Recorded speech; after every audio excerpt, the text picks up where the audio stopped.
Hello students, ਅੱਜ ਦੀ ਇਸ video ਦੇ ਵਿੱਚ ਅਸੀਂ ਸਿੱਖਾਂਗੇ ਫਿਗਰ ਆਫ ਸਪੀਚ। ਇਹ ਫਿਗਰ ਆਫ ਸਪੀਚ ਕੀ ਹੁੰਦਾ ਹੈ? ਜਿਸ ਤਰ੍ਹਾਂ ਇੱਕ ਦੁਲਹਨ ਨੂੰ ਸਜਾਉਣ ਦੇ ਲਈ ਕਈ ਤਰ੍ਹਾਂ ਦਾ ਮੇਕਅਪ ਕੀਤਾ ਜਾਂਦਾ ਹੈ, ਉਸ ਨੂੰ ਗਹਿਣਿਆਂ ਦੇ ਨਾਲ ਸਜਾਇਆ ਜਾਂਦਾ ਹੈ, ਠੀਕ ਉਸੇ ਭਾਸ਼ਾ ਨੂੰ ਸਜਾਉਣ ਦੇ ਲਈ figure of speech the use ਕੀਤਾ ਜਾਂਦਾ ਹੈ। ਇਹ ਜਿਹੜੇ ਫਿਗਰ ਆਫ ਸਪੀਚ ਹੁੰਦੇ ਹੈ, ਇਹ ਭਾਸ਼ਾ ਨੂੰ ਸਜਾਉਂਦੇ ਹੈ, ਉਸ ਵਿੱਚ ਰੰਗ ਭਰਦੇ ਹੈ, ਇੰਟਰਸਟ ਪੈਦਾ ਕਰਦੇ ਹੈ ਅਤੇ ਸਾਡੀ ਕਲਪਨਾ ਸ਼ਕਤੀ ਨੂੰ ਵੀ ਜਗਾਉਂਦੇ ਹੈ, ਸਾਡੇ ਵਿੱਚ ਐਕਸਾਈਟਮੈਂਟ ਪੈਦਾ ਕਰਦੇ ਹੈ। ਅਤੇ ਜਦੋਂ ਅਸੀਂ ਕੋਈ ਡਿਸਕ੍ਰਿਪਸ਼ਨ ਦੇਣੀ ਹੋਵੇ ਤਾਂ ਉਸ ਨੂੰ ਸਜੀਵ ਅਤੇ ਪ੍ਰਭਾਵਸ਼ਾਲੀ ਬਣਾ ਦਿੰਦੇ ਹੈ। ਡੀਅਰ ਸਟੂਡੈਂਟਸ, ਆਪਾਂ ਕੁਝ important figure of speech discuss ਕਰਦੇ ਹਾਂ। ਫਸਟ ਹੈ ਸਿਮਲੀ। ਸਿਮਲੀ ਕੀ ਹੈ? ਇਸ ਵਿੱਚ ਬਿਲਕੁਲ ਅਲੱਗ-ਅਲੱਗ ਚੀਜ਼ਾਂ ਦੀ ਆਪਾਂ ਤੁਲਨਾ ਕਰਦੇ ਹਾਂ ਅਤੇ ਇਹਦੇ ਵਿੱਚ ਖਾਸ ਗੱਲ ਕੀ ਹੁੰਦੀ ਹੈ ਕਿ ਜਿਨ੍ਹਾਂ ਚੀਜ਼ਾਂ ਦੀ ਆਪਾਂ ਤੁਲਨਾ ਕਰਦੇ ਹਾਂ ਉਹਨਾਂ ਦੇ ਵਿੱਚ ਕੋਈ ਨਾ ਕੋਈ ਕਾਮਨ ਚੀਜ਼ ਸਾਨੂੰ ਵੇਖਣ ਨੂੰ ਮਿਲਦੀ ਹੈ। ਅਤੇ ਜਦੋਂ ਅਸੀਂ ਇਹ ਤੁਲਨਾ ਕਰਦੇ ਹਾਂ ਤਾਂ ਉਸ ਵਿੱਚ ਵਰਡ ਅਸੀਂ ਲਗਾਉਣੇ ਆ ਜਾਂ ਲਾਈਕ ਜਾਂ ਐਜ਼ ਜਾਂ ਸੋ, ਇਸ ਤਰ੍ਹਾਂ ਦੇ ਸ਼ਬਦ ਲੱਗੇ ਹੋਏ ਹੁੰਦੇ ਆ ਅਤੇ ਸਾਨੂੰ ਬੜੀ ਆਸਾਨੀ ਨਾਲ ਪਹਿਚਾਣ ਹੋ ਜਾਂਦੀ ਹੈ। ਐਗਜ਼ਾਮਪਲਸ ਦੇਖਦੇ ਹਾਂ। ਹੀ is as brave as a line. ਇੱਥੇ ਉਸਦੀ ਤੁਲਨਾ ਇੱਕ ਸ਼ੇਰ ਦੇ ਨਾਲ ਕੀਤੀ ਗਈ ਹੈ। ਉਹਨਾਂ ਦੋਹਾਂ ਦਾ ਕਿਹੜਾ ਗੁਣ ਸਾਂਝਾ ਹੈ? ਬਰੇਵ।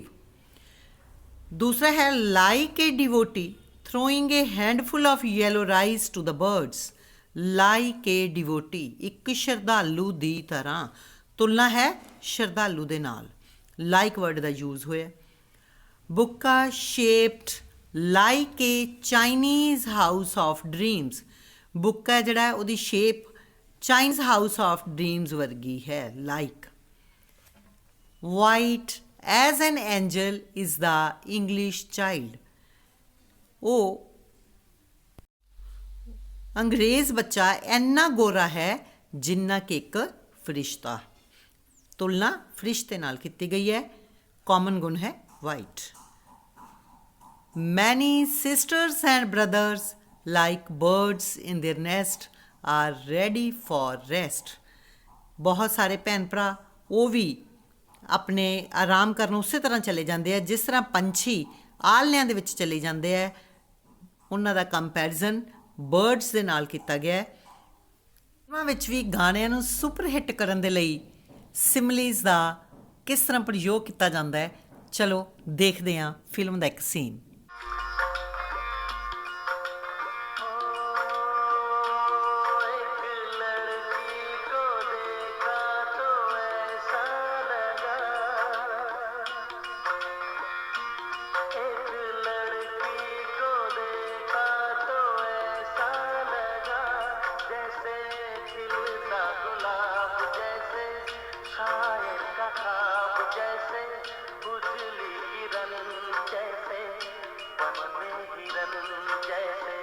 चांदनी रात जैसे नगमे की बात जैसे मंदिर में हो एक जलता दिया।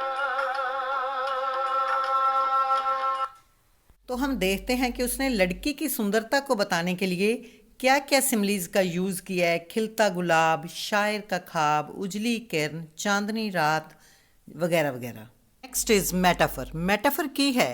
ਇਸ ਵਿੱਚ ਡਾਇਰੈਕਟ ਕੰਪੈਰੀਜ਼ਨ ਕੀਤਾ ਜਾਂਦਾ ਹੈ ਚੀਜ਼ਾਂ ਦਾ ਅਤੇ ਕੋਈ ਵੀ ਕੰਪੈਰੀਜ਼ਨ ਦਾ ਵਰਡ ਨਹੀਂ ਲਗਾਇਆ ਜਾਂਦਾ। ਫੋਰ ਐਗਜ਼ਾਮਪਲ, ਲਤਾ ਮੰਗੇਸ਼ਕਰ ਜੀ ਨੂੰ ਨਾਈਟਿੰਗੇਲ ਆਫ ਇੰਡੀਆ ਕਿਹਾ ਜਾਂਦਾ ਹੈ। ਕੀ ਉਹ ਕੋਇਲ ਹਨ? ਨਹੀਂ ਜੀ। ਉਹਨਾਂ ਨੂੰ ਨਾਈਟਿੰਗੇਲ ਆਫ ਇੰਡੀਆ ਇਸ ਲਈ ਕਿਹਾ ਜਾਂਦਾ ਹੈ ਕਿਉਂਕਿ ਉਹਨਾਂ ਦੀ ਆਵਾਜ਼ ਕੋਇਲ ਵਰਗੀ ਸੁਰੀਲੀ ਹੈ। ਇਸੇ ਤਰ੍ਹਾਂ ਸਰਦਾਰ ਵੱਲਭ ਭਾਈ ਪਟੇਲ ਜੀ ਨੂੰ ਆਇਰਨ ਮੈਨ ਕਿਹਾ ਜਾਂਦਾ ਹੈ। ਕੀ ਉਹ ਲੋਹੇ ਦੇ ਇਨਸਾਨ ਸਨ? ਨਹੀਂ ਜੀ, ਉਹ ਵੀ ਲੋਹੇ ਦੇ ਇਨਸਾਨ ਨਹੀਂ ਸਨ, ਬਲਕਿ ਉਹਨਾਂ ਦੀ ਪਰਸਨੈਲਿਟੀ ਆਇਰਨ ਮੈਨ ਵਰਗੀ ਸੀ। ਇਸ ਲਈ ਲਤਾ ਜੀ ਨੂੰ ਕੋਇਲ ਕਹਿਣਾ ਅਤੇ ਸਰਦਾਰ ਵੱਲਭ ਭਾਈ ਪਟੇਲ ਜੀ ਨੂੰ ਆਇਰਨ ਮੈਨ ਕਹਿਣਾ, ਇਹ ਮੈਟਾਫਰ ਹੈ। ਦੇਖਦੇ ਹਾਂ। ਹੀ ਇਜ਼ ਏ ਲਾਇਨ। ਉਹ ਇੱਕ ਸ਼ੇਰ ਹੈ। ਉਸ ਨੂੰ ਸਿੱਧਾ ਸ਼ੇਰ ਕਹਿ ਦਿੱਤਾ ਗਿਆ ਹੈ। ਜਦੋਂ ਆਪਾਂ ਸਿਮਲੀ ਪੜ੍ਹੀ ਸੀ ਤਾਂ ਉਹਦੇ ਵਿੱਚ ਕਿਹਾ ਸੀ he is as brave as a lion, ਤਾਂ ਉਦੋਂ ਉਸ ਦੀ ਤੁਲਨਾ ਸ਼ੇਰ ਨਾਲ ਕੀਤੀ ਗਈ ਸੀ, ਪਰ ਉਸ ਨੂੰ ਕਿਹਾ ਗਿਆ ਸੀ ਕਿ ਉਹ ਸ਼ੇਰ ਵਰਗਾ ਹੈ। ਪਰ ਇਸ ਸੈਂਟੈਂਸ ਦੇ ਵਿੱਚ ਇਸ ਨੂੰ ਕਹਿ ਦਿੱਤਾ ਗਿਆ ਹੈ ਕਿ ਉਹ ਸ਼ੇਰ ਹੈ। ਸੋ ਇੱਥੇ ਇਹ ਮੈਟਾਫਰ ਹੈ। ਨੈਕਸਟ ਐਗਜ਼ਾਮਪਲ ਹੈ ਲਾਈਫ ਇਜ਼ ਏ ਡ੍ਰੀਮ। ਜ਼ਿੰਦਗੀ ਇੱਕ ਸੁਪਨਾ ਹੈ। ਇਹ ਨਹੀਂ ਕਿਹਾ ਗਿਆ ਕਿ ਜ਼ਿੰਦਗੀ ਸੁਪਨੇ ਵਰਗੀ ਹੈ। ਅਗਰ ਇਹ ਕਿਹਾ ਜਾਂਦਾ ਕਿ ਜ਼ਿੰਦਗੀ ਸੁਪਨੇ ਵਰਗੀ ਹੈ ਤਾਂ ਆਪਾਂ ਕਹਿਣਾ ਸੀਗਾ ਕਿ ਇਹ ਸਿਮਲੀ ਹੈ, ਬਟ ਜ਼ਿੰਦਗੀ ਨੂੰ ਸਿੱਧਾ ਸੁਪਨਾ ਕਹਿ ਦਿੱਤਾ ਗਿਆ ਹੈ, ਇਸ ਲਈ ਇਹ ਮੈਟਾਫਰ ਹੈ। ਨੈਕਸਟ ਐਗਜ਼ਾਮਪਲ ਹੈ the camel is the ship of desert. Camel ਰੇਗਿਸਤਾਨ ਦਾ ਜਹਾਜ਼ ਹੈ। ਕੈਮਲ ਨੂੰ ਜਹਾਜ਼ ਵਰਗਾ ਨਹੀਂ ਦੱਸਿਆ, ਸਿੱਧਾ ਜਹਾਜ਼ ਹੀ ਕਹਿ ਦਿੱਤਾ ਗਿਆ। ਸਿਮਲੀ ਤੇ ਮੈਟਾਫਰ ਵਿੱਚ ਇਹੀ ਥੋੜ੍ਹਾ ਜਿਹਾ ਅੰਤਰ ਹੈ।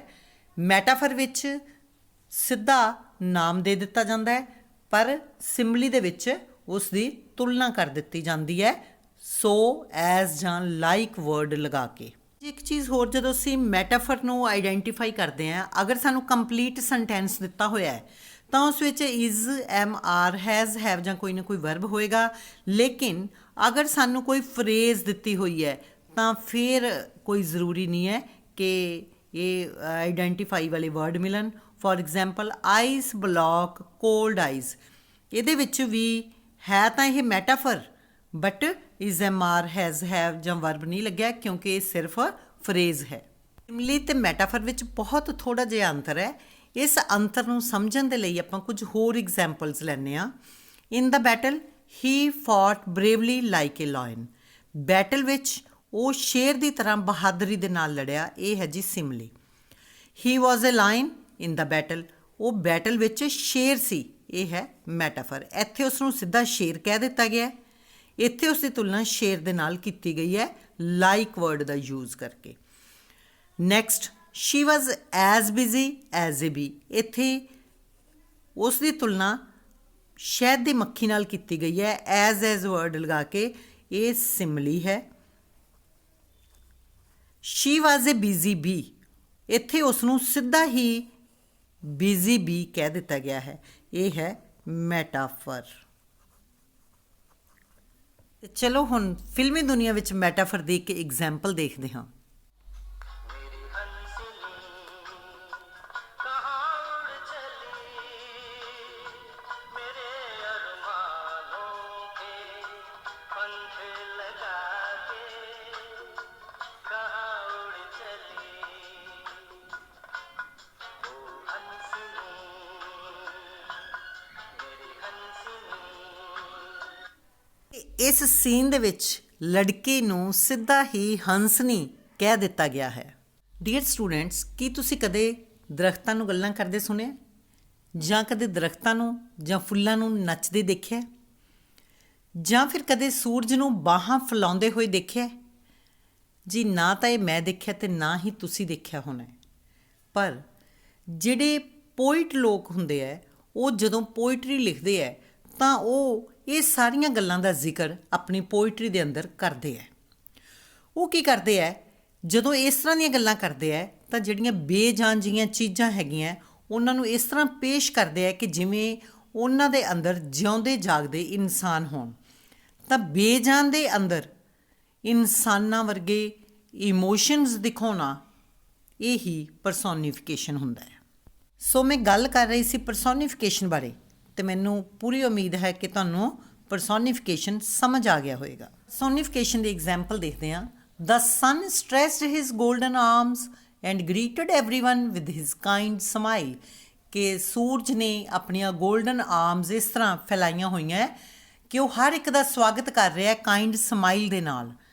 ਤਾਂ ਇੱਥੇ ਸੂਰਜ ਜੋ ਕਿ ਬੇਜਾਨ ਹੈ ਲੇਕਿਨ ਉਸ ਨੂੰ ਪ੍ਰੈਜ਼ੈਂਟ ਕੀਤਾ ਗਿਆ ਇੱਕ ਹਿਊਮਨ ਬੀਇੰਗ ਦੀ ਤਰ੍ਹਾਂ। ਮੋਰ example the trees were fluttering and dancing. Some more examples of personification. The friendly shade. Hear a natural voices in winds howl. ਹਾਂਜੀ, next figure of speech ਹੈ alliteration. ਬੜਾ ਹੀ interesting ਹੈ ਇਹ। It's repetition of consonant sounds especially at the beginning of words. ਕਿ sentence ਦੇ ਵਿੱਚ ਜਦੋਂ word ਸ਼ੁਰੂ ਹੁੰਦੇ ਹੈ ਤਾਂ ਉਹਦੇ ਵਿੱਚ ਜਿਹੜਾ ਪਹਿਲੀ ਕੌਨਸੋਨੈਂਟ ਸਾਊਂਡ ਹੈ ਹਰ ਵਰਡ ਦੀ ਉਹ ਸੇਮ ਹੁੰਦੀ ਹੈ। ਇਸ ਨੂੰ ਹੀ ਆਪਾਂ ਐਲੀਟਰੇਸ਼ਨ ਕਹਿੰਦੇ ਹਾਂ। ਚਲੋ ਐਗਜ਼ਾਮਪਲਸ ਦੇਖਦੇ ਹਾਂ। ਫਸਟ ਹੈ Piper picked a pack of pickled peppers. First letter of every word is P sound. In example 2, go and gather the green leaves on the grass. First is G sound. Screening you from the summer sun. First letter is S sound. ਹੁਣ ਆਪਾਂ film ਦਾ ਇੱਕ scene ਦੇਖਦੇ ਹਾਂ ਤੇ ਇਸ figure of speech ਨੂੰ enjoy ਕਰਦੇ ਹਾਂ।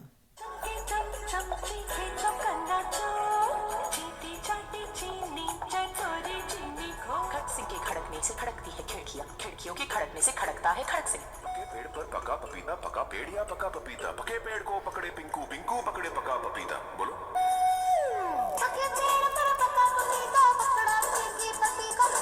ਇਸ ਤੋਂ ਇਲਾਵਾ ਸਲੋਗਨਸ ਤੋਂ ਲੈ ਕੇ ਵਾਰਨਿੰਗਸ, ਕੈਚੀ ਨੇਮਸ, ਸਾਨੂੰ ਹਰ ਜਗ੍ਹਾ ਤੇ ਐਲਿਟਰੇਸ਼ਨ ਦਿਖਾਈ ਦਿੰਦਾ ਹੈ। ਕੰਪਨੀਆਂ ਦੇ ਨਾਮ ਜਿਸ ਤਰ੍ਹਾਂ ਕੋਕਾ ਕੋਲਾ, ਡਨਕਨ doughnuts, PayPal, etc. Next figure of speech is imagery. Use of particular words that create visual representation of ideas in our minds. ਕੁਝ ਖਾਸ ਸ਼ਬਦਾਂ ਦਾ ਯੂਜ਼ ਜਿਸ ਨਾਲ ਸਾਡੇ ਦਿਮਾਗ ਦੇ ਵਿੱਚ ਇੱਕ ਇਮੇਜ ਬਣਦੀ ਹੈ, ਵਿਜ਼ੂਅਲ ਰਿਪਰੈਜ਼ੈਂਟੇਸ਼ਨ ਬਣਦੀ ਹੈ, ਜਾਂ ਆਪਾਂ ਕਹਿ ਸਕਦੇ ਹਾਂ ਕਿ ਇੱਕ ਪਿਕਚਰ ਬਣਦੀ ਹੈ, ਉਸ ਨੂੰ ਇਮੇਜਰੀ ਕਹਿੰਦੇ ਆ। ਇਹਦੀਆਂ ਐਗਜ਼ਾਮਪਲਸ ਹੈ, it was dark and dim in the forest. ਜਦੋਂ ਅਸੀਂ ਡਾਰਕ ਐਂਡ ਡਿਮ ਦੀ ਗੱਲ ਕਰਦੇ ਹਾਂ ਤਾਂ ਸਾਡੇ ਦਿਮਾਗ ਦੇ ਵਿੱਚ ਇਹ ਆਈਡੀਆ ਬਣਦਾ ਕਿ ਜੰਗਲ ਦੇ ਵਿੱਚ ਅੰਧੇਰਾ ਸੀ। ਅ ਬਲੂ ਫਰੋਕਡ ਵੂਮਨ, ਤਾਂ ਇਸ ਦਾ ਨਾਮ ਲੈਂਦੇ ਹੀ ਇੱਕ ਬਲੂ ਫਰੋਕ ਵਾਲੀ ਵੂਮਨ ਸਾਡੀਆਂ ਅੱਖਾਂ ਦੇ ਅੱਗੇ ਆਉਂਦੀ ਹੈ। ਤਾਂ again it is imagery. The children ਵਰ ਸਕਰੀਮਿੰਗ ਐਂਡ ਸ਼ਾਊਟਿੰਗ ਇਨ ਦਾ ਕਲਾਸਰੂਮ, ਤਾਂ ਜੋ ਬੱਚੇ ਹੈਗੇ ਆ ਉਹਨਾਂ ਦਾ ਸਾਨੂੰ ਸਕਰੀਮਿੰਗ ਅਤੇ ਸ਼ਾਊਟਿੰਗ ਮਤਲਬ ਉਹਨਾਂ ਦਾ ਚਿਲਾਉਣਾ ਸਾਡੇ ਦਿਮਾਗ ਦੇ ਵਿੱਚ ਆਉਂਦਾ ਹੈ ਅਤੇ ਇੱਕ ਇਮੇਜ ਬਣਦੀ ਹੈ। ਤਾਂ ਚਾਹੇ ਇਹ ਸਾਊਂਡ ਇਮੇਜ ਦੇ ਨਾਲ ਰਿਲੇਟਡ ਹੈ ਬਟ ਇਮੇਜ ਬਣਦੀ ਜ਼ਰੂਰ ਹੈ। ਨੈਕਸਟ ਫਿਗਰ ਆਫ ਸਪੀਚ ਹੈ ਜੀ ਓਨੋਮਟੋਪੀਆ। ਇਹ ਕੀ ਹੈ? Formation of a word from a sound associated with it. ਕਿਸੇ ਸਾਊਂਡ ਦੇ ਨਾਲ ਸੰਬੰਧਿਤ ਅਸੀਂ ਕੋਈ ਸ਼ਬਦ ਬਣਾ ਲਿਆ। ਇਹ ਜਿਹੜਾ ਆਪਾਂ ਸ਼ਬਦ ਬਣਾਇਆ ਆਪਾਂ ਕਿਉਂ ਬਣਾਇਆ? ਕਿਉਂਕਿ ਬਹੁਤ ਸਾਰੀਆਂ ਸਾਊਂਡਸ ਇਸ ਤਰ੍ਹਾਂ ਦੀਆਂ ਹੈ ਜਿਨ੍ਹਾਂ ਨੂੰ ਲਿਖਣ ਵਾਸਤੇ ਸਾਡੇ ਕੋਲ ਕੋਈ ਸ਼ਬਦ ਨਹੀਂ ਹੈ, ਤਾਂ ਅਸੀਂ ਉਸ ਸਾਊਂਡ ਦੇ ਨਾਲ ਸੰਬੰਧਿਤ ਹੀ ਇੱਕ ਵਰਡ ਯੂਜ਼ ਕਰਨ ਲੱਗ ਗਏ ਜਿਸ ਨੂੰ ਆਪਾਂ ਓਨੋਮਟੋਪੀਆ ਕਹਿੰਦੇ ਹਾਂ। ਫੋਰ ਐਗਜ਼ਾਮਪਲ ਬਜ਼ ਆਫ ਬੀਜ਼, ਜੋ ਬੀਜ਼ ਦੀ ਆਵਾਜ਼ ਹੈ ਉਹਨੂੰ ਲਿਖਣ ਦੇ ਸ਼ਬਦ ਨਹੀਂ ਹੈ ਸਾਡੇ ਕੋਲ, ਲੇਕਿਨ ਜੋ ਉਹਨਾਂ ਦੀ ਆਵਾਜ਼ ਆਉਂਦੀ ਹੈ ਉਹਨੂੰ ਅਸੀਂ ਡਿਨੋਟ ਕਰਨ ਦੇ ਲਈ ਵਰਡ ਬਜ਼ ਦਾ ਯੂਜ਼ ਕਰਦੇ ਹਾਂ। ਇਸੇ ਤਰ੍ਹਾਂ ਹਿਸ ਆਫ ਸਨੇਕਸ, ਮੂ ਆਫ ਦਾ ਕਾਓ, ਇਸ ਤਰ੍ਹਾਂ ਅਸੀਂ ਸ਼ਬਦ ਬਣਾ ਲਏ ਹੈ ਵੀ ਜਿਹੜੀ ਕਾਊਜ਼ ਦੀ ਆਵਾਜ਼ ਹੋਏਗੀ ਅਸੀਂ ਉਹਨੂੰ ਮੂ ਕਵਾਂਗੇ, ਸਨੇਕਸ ਦੀ ਆਵਾਜ਼ ਨੂੰ ਅਸੀਂ ਹਿਸ ਕਵਾਂਗੇ। ਤਰ੍ਹਾਂ ਦੀਆਂ ਬਹੁਤ ਸਾਰੀਆਂ ਐਗਜ਼ਾਮਪਲਸ ਹੈ ਸਾਡੀ ਰੋਜ਼ਾਨਾ ਜ਼ਿੰਦਗੀ ਦੇ ਵਿੱਚ। ਜਿਸ ਤਰ੍ਹਾਂ ਫਾਇਰ ਪਲੇਸ 'ਤੇ ਜਦੋਂ ਕੋਲਿਆਂ ਦੇ ਜਲਣ ਦੀ ਆਵਾਜ਼ ਆਉਂਦੀ ਹੈ ਤਾਂ ਉਹਦੇ ਲਈ ਵਰਡ ਹੈ ਕਰੈਕਲ। ਪੱਤਿਆਂ ਦੇ ਉੱਤੇ ਚੱਲਣਾ ਦੈਟ ਇਜ਼ ਰਸਲ। ਚੁਟਕੀ ਵਜਾਣਾ ਦੈਟ ਇਜ਼ ਸਨੈਪ। ਰੋਪ, ਜਦੋਂ ਆਪਾਂ ਖਿੱਚਦੇ ਹਾਂ ਰੱਸੀ ਟੁੱਟਦੀ ਹੈ ਤਾਂ ਉਹਦੇ ਲਈ ਵੀ ਵਰਡ ਹੈ snap. Next figure of speech is rhyme. Rhyme is a word that has same sound or ends with the same sound as another word. For example, the sun does arise and make happy the skies. ਲਾਈਨਾਂ ਦੇ ਅਖੀਰ ਦੇ ਵਿੱਚ ਜਦੋਂ same sound ਵਾਲੇ words ਨਾਲ ending ਹੁੰਦੀ ਹੋਵੇ ਤਾਂ ਉਹਨਾਂ ਨੂੰ ਅਸੀਂ ਰਾਈਮਿੰਗ ਵਰਡ ਕਹਿੰਦੇ ਹਾਂ। ਇੱਥੇ ਹੈ ਅਰਾਈਜ਼ ਅਤੇ ਸਕਾਈਜ਼, ਦੋਨਾਂ ਦੀ ਸਾਊਂਡ ਸੇਮ ਹੈ, ਇਸ ਲਈ ਇਹ ਰਾਈਮਿੰਗ ਵਰਡ ਹਨ।